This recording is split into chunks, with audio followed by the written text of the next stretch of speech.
This week, President Trump said he plans to sign an executive order to limit states' abilities to regulate artificial intelligence. He says this order would ensure that there is only one rulebook for AI in the U.S. He argues the technology will not progress if companies have to comply with a patchwork of different regulations. Here with some perspective on the potential of what this could mean is Sharon Strover. She is with Good Systems, a UT Austin Research Grand Challenge aimed at supporting ethical AI use. Sharon, welcome to our show and thanks for being with us today. Thank you.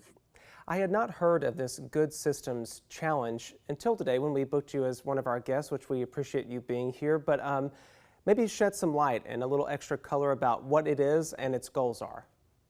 Yeah, Good Systems is a research group at the University of Texas, and we have been working on artificial intelligence and trying to figure out how we can help develop this amazing set of tools with ethics and morals topmost of mind.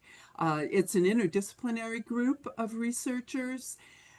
There's a core group of about 10 or so, but really over 100 people at UT embarking on a variety of projects looking at AI in many, many domains. Okay, so fascinating. I appreciate that context. I want to ask you a little bit about the news of the day. So after the president's comments this week, what do you think this would mean for regulation of artificial intelligence moving forward?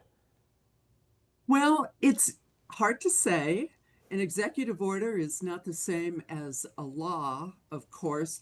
This is an effort that has come up a couple of times this year, and there's clearly a lot of debate at the state level and at the city level as well about whether or not this can be a good thing.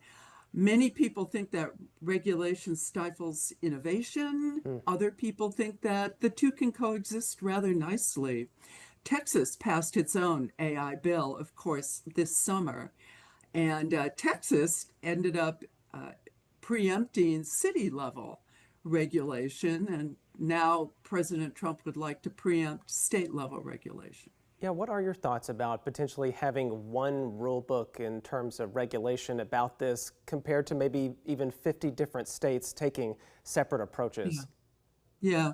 I think even if there were 50 states with different approaches, I think there would be a lot of continuity in what they would do. And we ordinarily see states copying each other on major elements of regulation. There's a core set of things that states could agree on as being probably too risky with AI, so that I think it might be overblown to think that, oh, it's really going to be a big patchwork.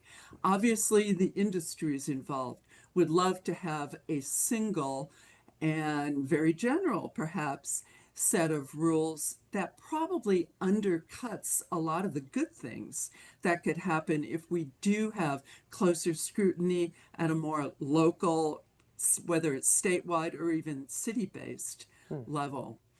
Well, just circling back to your work there at UT and talking about this Good Systems Challenge there, what made you want to get involved with that and to maybe kind of dig your hands into what is happening there on the campus? Well, I was really interested in this as kind of one of the newest tools and a technology that has transformational possibilities. It's also been very interesting to everybody, I think, to watch the growth of LLMs, large language models, and they've been taken up by so many people, so many different sectors of the economy and health services, education services. I simply wanted to be a part of what was going to happen there.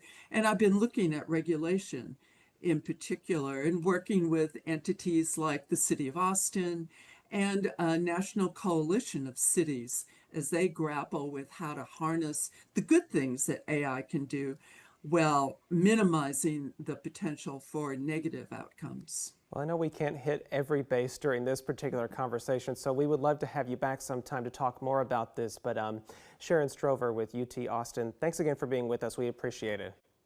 You're welcome.